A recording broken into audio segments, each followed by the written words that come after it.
Hello दोस्तों, तो आज हम लोग पढ़ेंगे ग्रेविटेशन का पार्ट 3 यानी गुरुत्वाकर्षण पार्ट 3।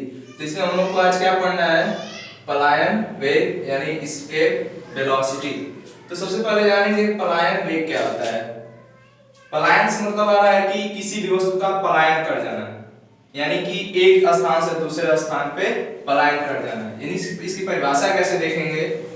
किसी वस्तु को किसी ग्रह के गुरुत्वीय क्षेत्र से बाहर निकालने के लिए आवश्यक न्यूनतम वेग को ही हम लोग कहते हैं पलायन वेग। यानी कि वह न्यूनतम वेग जब किसी वस्तु को किसी ग्रह के गुरुत्वीय क्षेत्र से बाहर निकालने के लिए जो हमारा न्यूनतम वेग होता है उसे हम कहते हैं पलायन वेग। ठीक है, तो पलायन वेग तो समझ आएगा। इसको एग्जांपल के तौर पे कैसे समझेंगे? जैसे हम लोग पृथ्वी पे हैं और पृथ्वी का जो गुरुत्वीय क्षेत्र है उस गुरुत्वीय क्षेत्र से किसी भी वस्तु को हमको उसे गुरुत्वीय क्षेत्र से बाहर करना है। तो उस वस्तु को गुरुत्वीय क्षेत्र से बाहर करने के लिए जितना हम वेग देते हैं वही हमारा कहलाता है पलायन वेग। ठीक है, तो पलायन वेग का जो फार्मूला होता है वो दो तीन होते हैं। पहला होता है फार्मूला √2GRE, और हम जानते हैं कि G बराबर होता है GME अपान RE का स्क्वायर, यानी GRE बराबर निकालेंगे तो क्या हो जाएगा? GME अपान R। एक ये फार्मूला आ जाएगा, GME अपान R आ जाएगा। उसी प्रकार ये घनत्व के पदों में आ जाएगा RE √8 पाई G यानी कैपिटल G R बटे में 3। अब हम देखेंगे कि पृथ्वी पर जो है पलायन वेग क्या होता है और चंद्रमा के लिए पलायन वेग क्या होता है। तो हम जानते हैं कि पलायन वेग का फार्मूला होता है VE √2GE RE, और हम जानते हैं कि पृथ्वी के लिए गुरुत्वीय त्वरण क्या होता है? 9.8 मीटर पर सेकंड स्क्वायर, और इसकी त्रिज्या क्या होती है पृथ्वी की? 6.4 × 10⁶ मीटर। तो इसके लिए जब निकालेंगे पलायन वेग तो VE हो जाएगा √2 और GE का मान क्या है? 9.8 और RE का मान क्या है? 6.4 × 10⁶। जब इसको सॉल्व करते हैं तो पृथ्वी के लिए पलायन वेग जो होता है 11.2 किलोमीटर पर सेकेंड आता है। यानी कि जो पृथ्वी के लिए पलायन वेग होता है वो कितना होता है? 11.2 किलोमीटर पर सेकेंड। यानी कि पृथ्वी के गुरुत्वीय क्षेत्र से किसी वस्तु को अगर बाहर करना है तो यदि हम उस वस्तु को 11.2 किलोमीटर प्रति सेकेंड का वेग देंगे तो वह वस्तु पृथ्वी के गुरुत्वीय क्षेत्र से बाहर हो जाएगा, यानी कि पलायन कर जाएगा। अब हम देखेंगे चंद्रमा के लिए पलायन वेग। तो चंद्रमा के लिए पलायन वेग देखेंगे तो VM का मतलब मोड ऑफ वेलोसिटी। ठीक है, इसके वेलोसिटी तो ये हो जाएगा √2GM की वैल्यू क्या है? 1.63 इंटू RM की वैल्यू क्या है? 1.74 इंटू 10⁶। ठीक है, तो इसको जब सॉल्व करते हैं तो VM आ जाता है 3.2 किलोमीटर पर सेकेंड। तो ये आ गया हमारा पृथ्वी के लिए पलायन वेग और चंद्रमा के लिए पलायन वेग। यानी पृथ्वी के लिए कोई पूछेगा पलायन वेग क्या होता है तो 11.2 किलोमीटर पर सेकेंड, यानी एक सेकेंड में वह कितना किलोमीटर जाएगा? 11.2 किलोमीटर। और ये चंद्रमा के लिए कितना है? एक सेकेंड में वह 3.2 किलोमीटर के वेग से जाएगा। अब हम पढ़ेंगे उपग्रह की कक्षीय चाल यानी कि ऑर्बिटल वेलोसिटी क्या होती है। तो सबसे पहले इसका डेफिनेशन जानते हैं कि जब कोई उपग्रह अपनी कक्षा में जिस चाल से परिक्रमा करता है वही उसकी जो होती है कक्षीय चाल कहलाती है। यानी कि कहने का मतलब ये है कि जो उपग्रह है वह किसी ग्रह का अपनी कक्षा में जिस चाल से क्या करता है? चक्कर लगाता है, वही हमारा जो चाल है वो हमारा कहलाता है किसी भी उपग्रह का कक्षीय चाल। ठीक है, तो कक्षीय चाल समझ में आ गया। अब इसके बारे में पढ़ेंगे कि इसका फार्मूला क्या होता है। तो तो जो कच्छी चाल होता है उसके लिए फार्मूला होता है अंडर रूट जी आर ई, अंडर रूट जी आर ई होता है। और चूंकि हम जानते हैं कि स्मॉल जी बराबर होता है capital G M E upon R E का स्क्वायर, यानी कि इसको ये भी कर सकते हैं कि जी आर ई बराबर G M E upon R E, यानी कि जी आर ई की जगह पे क्या रख सकते हैं G M E upon R E. तो ये फार्मूला प्राप्त हो जाएगा।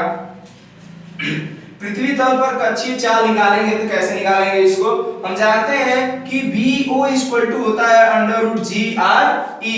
तो g का मान हमको मालूम है 9.8 मीटर पर सेकेंड स्क्वायर, और r e जो पृथ्वी की त्रिज्या है 6.4 into 10 to the power 6 metre होती है। अब इन दोनों वैल्यू को ला करके इसमें पुट कर देंगे तो g का मान होता है 9.8 और r e का मान है 6.4 into 10 to the power 6। ठीक है, अब क्या करेंगे कि इसको जब सॉल्व करेंगे तो इसको जो सॉल्व करते हैं तो वो वैल्यू आता है 7.92 किलोमीटर पर सेकेंड, या इसको ये भी कह सकते हैं कि 8 किलोमीटर पर सेकेंड, यानी कि इस पृथ्वी तल पर किसी भी उपग्रह का जो कक्षीय वेग या कक्षीय चाल होता है वह 7.92 किलोमीटर प्रति सेकेंड होता है, या लगभग में 8 किलोमीटर पर सेकेंड के बराबर होता है। तो अब हम लोग पढ़ना है पलायन वेग तथा कक्षीय वेग में संबंध, यानी relation between escape velocity and orbital velocity. ठीक है, अभी हम लोगों ने पढ़ा है, तो अभी हम लोगों ने पढ़ा है पलायन वेग VE इक्वल टू होता है अंडर रूट 2GRE, और कक्षीय वेग VO बराबर पढ़ा है अंडर रूट GRE। इसको इक्वेशन फर्स्ट मान लेते हैं, इसको इक्वेशन सेकेंड मान लेते हैं। तो क्या करेंगे, समीकरण 1 में समीकरण 2 से भाग देने पर या डिवाइड करने पर,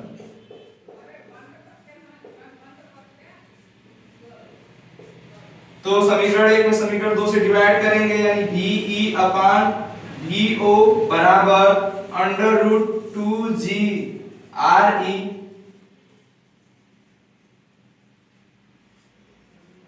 बटे में अंडर रूट GRE। इसको एक लाइनर बढ़ा सकते हैं, क्या बढ़ा सकते हैं, अंडर रूट 2 को ऐसे रहने देंगे बाहर और इसको लिख सकते हैं अंडर रूट GRE बटे में अंडर रूट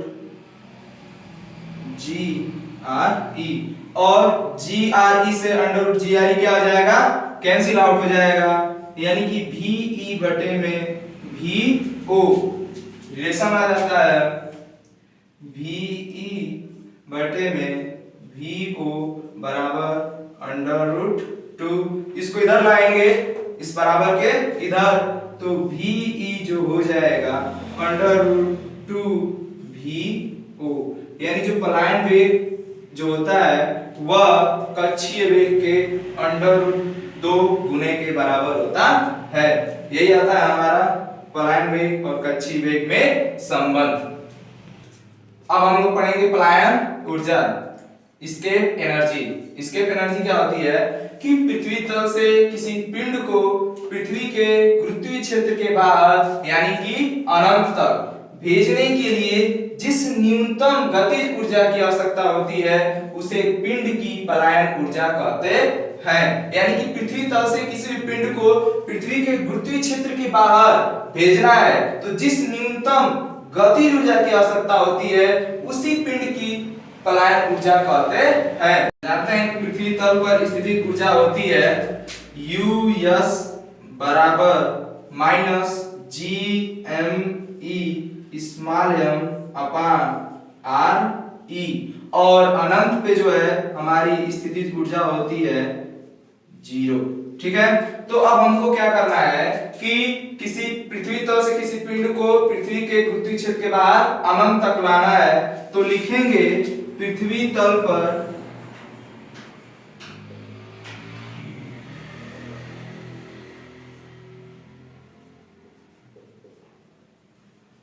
पृथ्वी तल से अनंत तक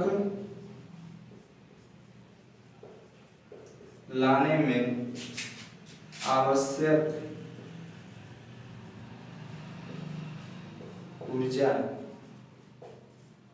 अर्थात पलायन ऊर्जा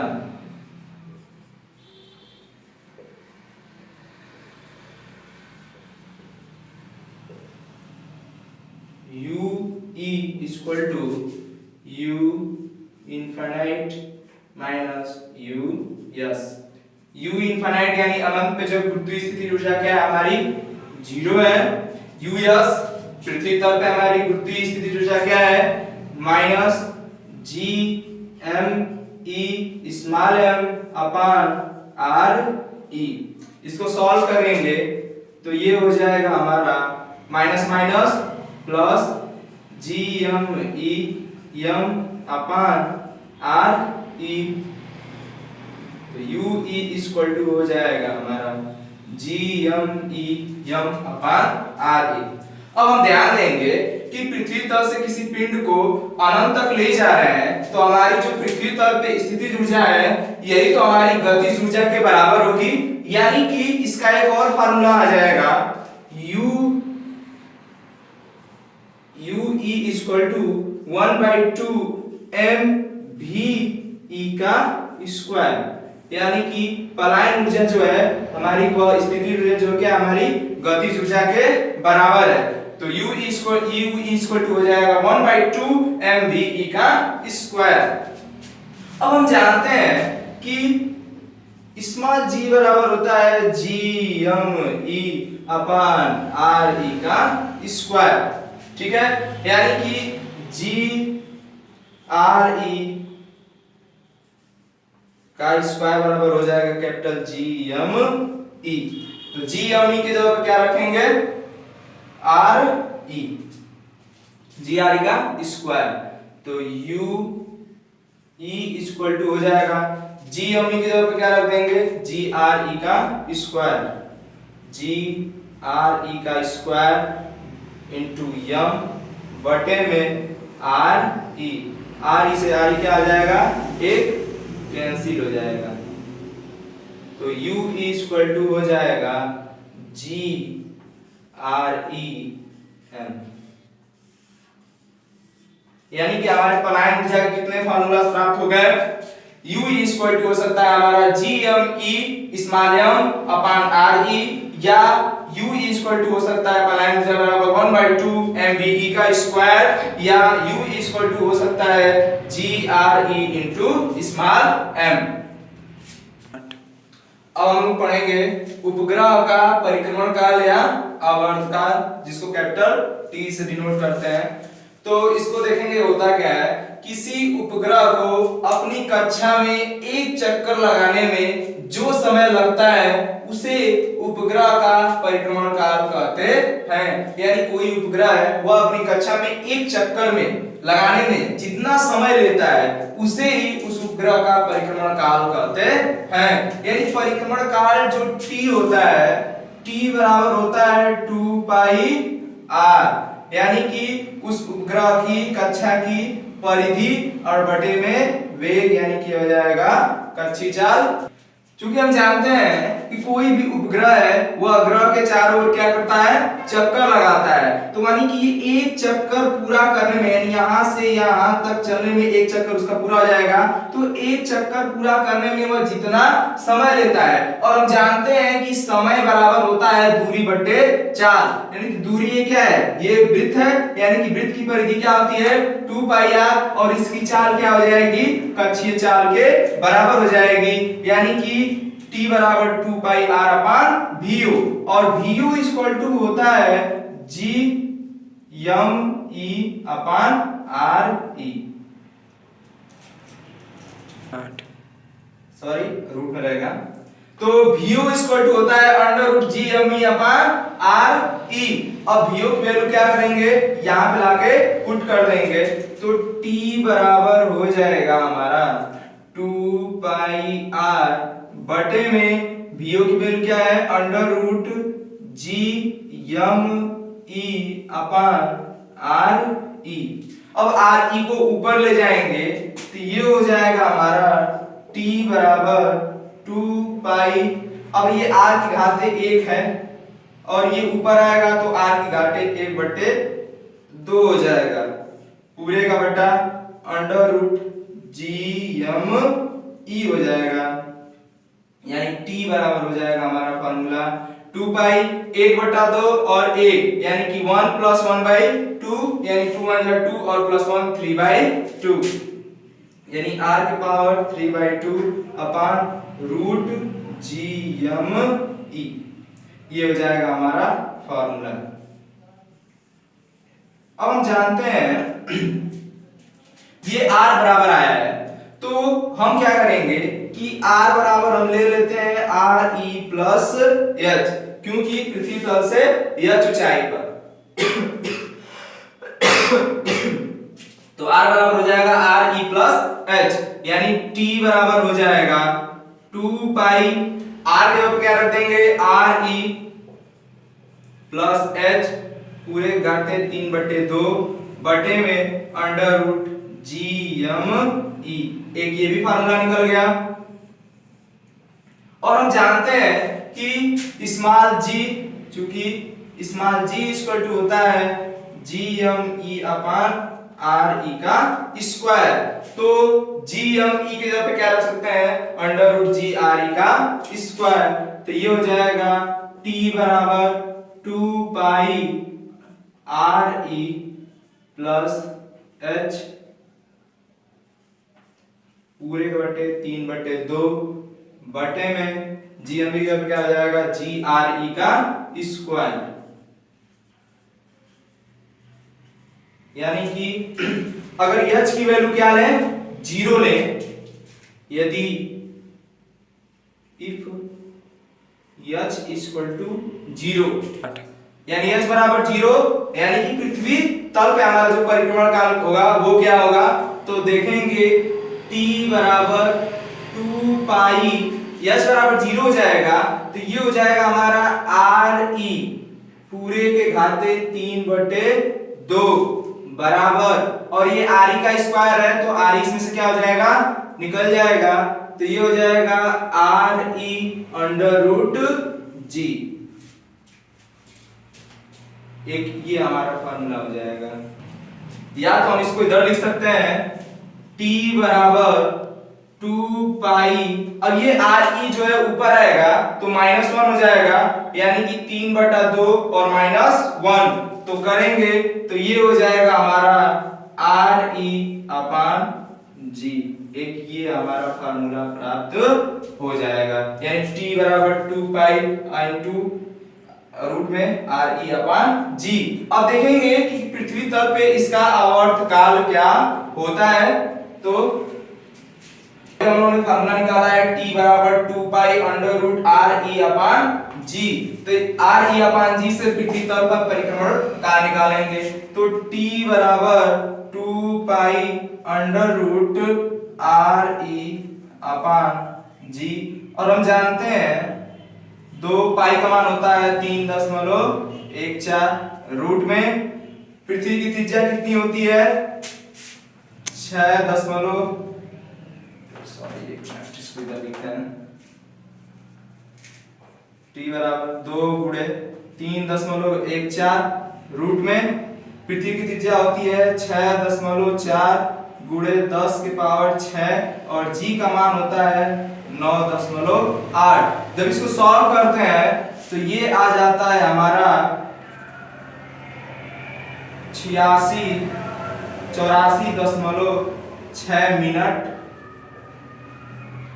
या 1.4 घंटे, ये लगभग बराबर आता है। ये हमारा होता है पृथ्वी पर परिक्रमण काल। जब इसको सॉल्व करते हैं तो 84.6 मिनट आता है या 1.4 घंटे आता है। ये होता है हमारा पृथ्वी पर परिक्रमण काल या आवर्त काल। अब पढ़ेंगे हम लोग बंधन ऊर्जा। बंधन ऊर्जा क्या होती है, बॉन्डिंग एनर्जी। सबसे पहले इसको देखते हैं। तो ग्रह के चारों ओर परिक्रमण करते उपग्रह के लिए आवश्यक वह न्यूनतम ऊर्जा जिससे वह अपनी कक्षा को छोड़कर पलायन कर जाए, तो यह ऊर्जा उस उपग्रह की बंधन ऊर्जा कहलाती है। यानी ग्रह के चारों ओर परिक्रमण करते हुए अगर कोई उपग्रह है तो उसके पलायन के लिए वह न्यूनतम ऊर्जा दी जाए जिससे वह क्या कर जाए, वह अपनी कक्षा को छोड़ के पलायन कर जाए, तो वह जो ऊर्जा दी जाती है वही हमारी कहलाती है बंधन ऊर्जा। ठीक है, तो उपग्रह की जो कुल ऊर्जा होती है गुरुत्वीय स्थितिज ऊर्जा और प्लस गतिज ऊर्जा के बराबर होती है। यानी कि E होता है U प्लस K, और हम जानते हैं कि पृथ्वी तल पे स्थितिज ऊर्जा क्या होती है, minus G m E small m upon R E, और काइनेटिक एनर्जी क्या होती है, हम जानते हैं 1/2 m VO का स्क्वायर, और हम जानते हैं कि VO बराबर, चूंकि VO बराबर होता है √G_m_E अपान RE, तो VO की जगह पे क्या रख देंगे, G_m_E अपान RE, तो ये हो जाएगा माइनस G_m_E_m अपान RE प्लस, अब इसके जगह पे क्या रखेंगे 1/2 m रहेगा, वैसे ही VO की जगह पे क्या रख देंगे √G_m_E अपान RE का होल स्क्वायर। ये स्क्वायर से कर्ड क्या हो जाएगी, कैंसिल आउट हो जाएगी। फिर आगे बढ़ेंगे माइनस G_m_E_m अपान RE प्लस 1/2, अब ये हट जाएगा तो हमारा क्या हो जाएगा G_m_E स्मॉल m अपान 2RE। अब देखेंगे ये 1/2 प्लस में है और ये माइनस में है, तो 1/2 में से -1 को घटाएंगे तो क्या आएगा, -1 आएगा, तो ये हो जाएगा माइनस G_m_E_m अपान RE बटे में 2RE, और ये आ गया हमारा किसी उपग्रह की कुल ऊर्जा। अब देखेंगे कि उपग्रह की बंधन ऊर्जा, तो उपग्रह की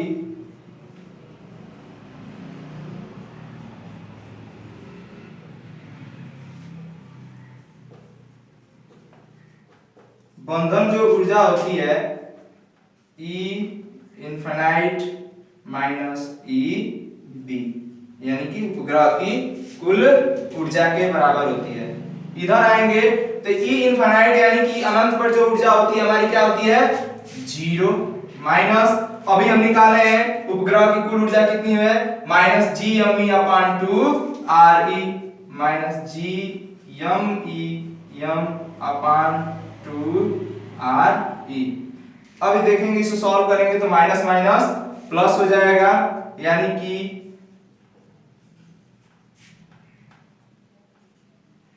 ये रहने देंगे इसको, तो EB इक्वल टू हो जाएगा G_m_E स्मॉल m अपान 2RE। यदि बंधन ऊर्जा h ऊंचाई पर हमको ज्ञात करना है तो h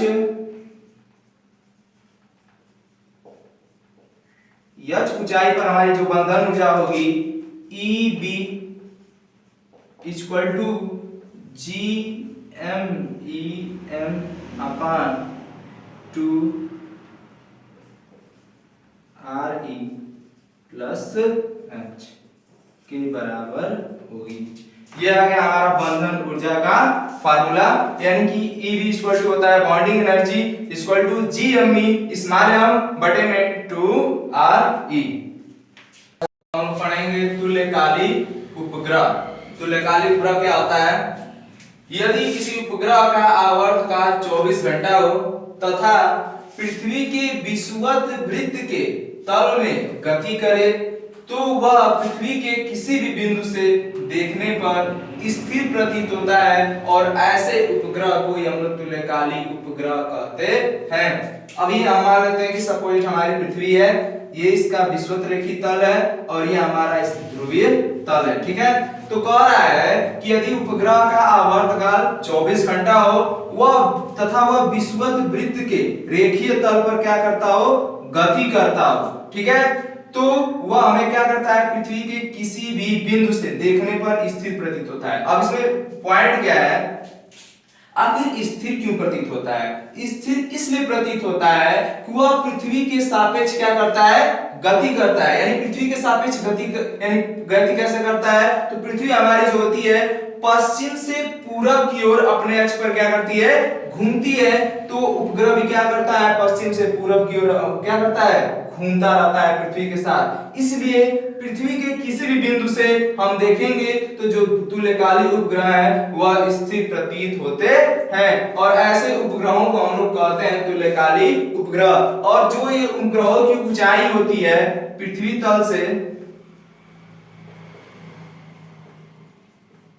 तल से उपग्रह की ऊंचाई जो होती है 36,000 किलोमीटर तक होती है।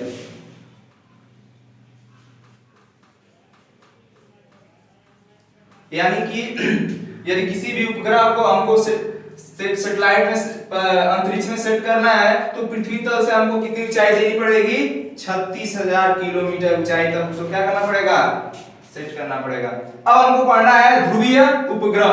ध्रुवीय उपग्रह क्या होते हैं, ध्रुवीय उपग्रह जो होते हैं, ध्रुवीय उपग्रह कम ऊंचाई, वो बहुत कम ऊंचाई पर स्थित होते हैं, यानी 500 किलोमीटर से 800 किलोमीटर के रेंज पर पृथ्वी के ध्रुव के परितः उत्तर दक्षिण दिशा में गमन करते हैं और इनका जो आवर्त काल होता है वह 100 मिनट का होता है।